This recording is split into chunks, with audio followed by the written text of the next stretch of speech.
নমস্কার বন্ধুরা, আজ আমি আপনাদের ভেটকি মাছের কাটা চচ্চড়ির একটা রেসিপি করে দেখাবো। তার জন্য আমি এখানে প্রথমে ভেটকি মাছের কাটাগুলোকে ভালো করে ধুয়ে পরিষ্কার করে নিয়েছি। তারপরে লবণ হলুদ মাখিয়ে নিয়েছি। এখন দেখতে থাকুন আমি কেমন করে রান্নাটা করছি। আপনারা অনেকেই রান্নাটা করেন, তবে আমি কেমন করে করি সেটা আজ আমি আপনাদেরকে দেখাবো। আসুন দেখতে থাকুন। আমি এখানে একটা কড়াইতে পরিমাণ মতো সর্ষের তেল বসিয়ে দিয়েছিলাম। তেলটা গরম হয়ে গেছে। এখন আমি লবণ হলুদ মাখানো ওই ভেটকি মাছের কাঁটাগুলোকে ভেজে নেব।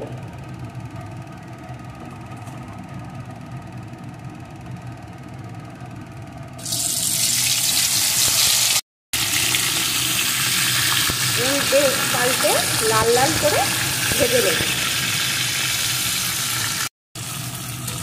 এগুলো আমার ভাজা হয়ে গেছে, এখন আমি তুলে নেব।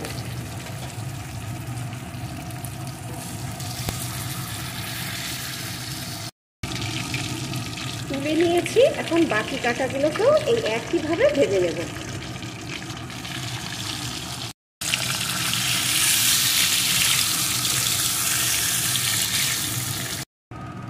সব মাছের কাঁটাগুলো ভেজে তুলে নেওয়া হয়ে গেছে। এখন আমি এই তেলের ভিতরে একটা টুকরো করা আলু দিয়ে ভালো করে ভেজে নেব। একটু লবণ, এখন লাল লাল করে এই আলুগুলোকেও ভেজে নেব। আলুগুলো লাল লাল করে ভাজা হয়ে গেছে, এখন আমি তুলে নেব।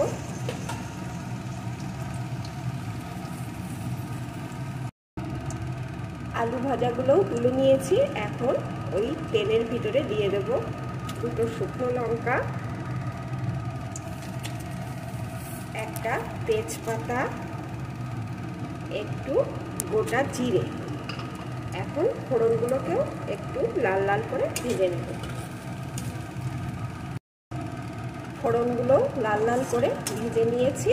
এখন এর ভিতরে দিয়ে দেবো আমি 5-6 কোয়া থেতো করা রসুন। রসুনটাকে একটু লাল লাল করে এর ভিতরে দিয়ে দেবো আমি একটা কোচানো পেঁয়াজ। এটাকেও একটু ভেজে নেব। পেঁয়াজটাও রসুনের সাথে একটু ভেজে নিয়েছি। এখন এর ভিতরে দিয়ে দেবো 4-5টা চেরা কাঁচা লঙ্কা আর একটা টমেটো কুচি। ও একটু নেড়ে দেব।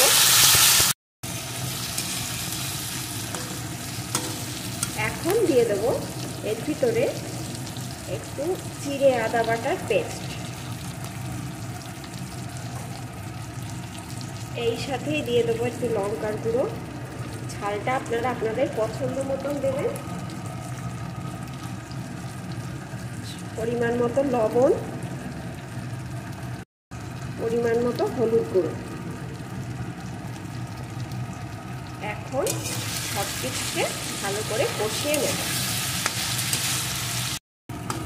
সব কিছু ভালো করে কষিয়ে নিয়েছি। দেখুন মশলা দিয়ে তেল বেরিয়ে এসছে। এখন আমি ওই ভাজা মাছের কাঁটা আর ভেজে রাখা আলুটা একসাথে দিয়ে দেব।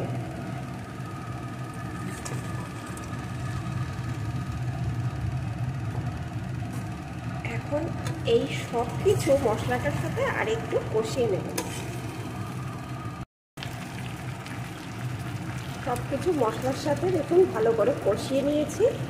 এখন আমি এর ভিতরে দিয়ে দেব একটু গরম জল।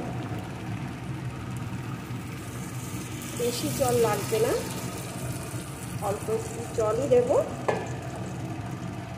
যার ফলে কাঁটাগুলো আর আলু ভালোভাবে সিদ্ধ হয়ে যায়।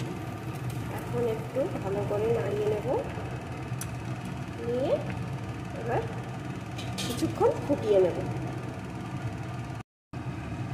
সব কিছুকে 10 মিনিট মতন ফুটিয়ে নিয়েছি। এখন এর উপর দিয়ে দেবো 1 চামচ ঘি,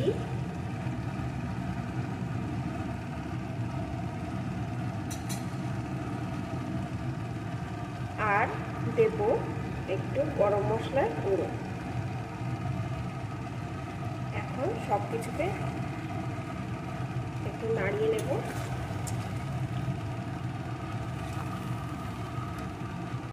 সব কিছু মিশিয়ে দিয়েছি।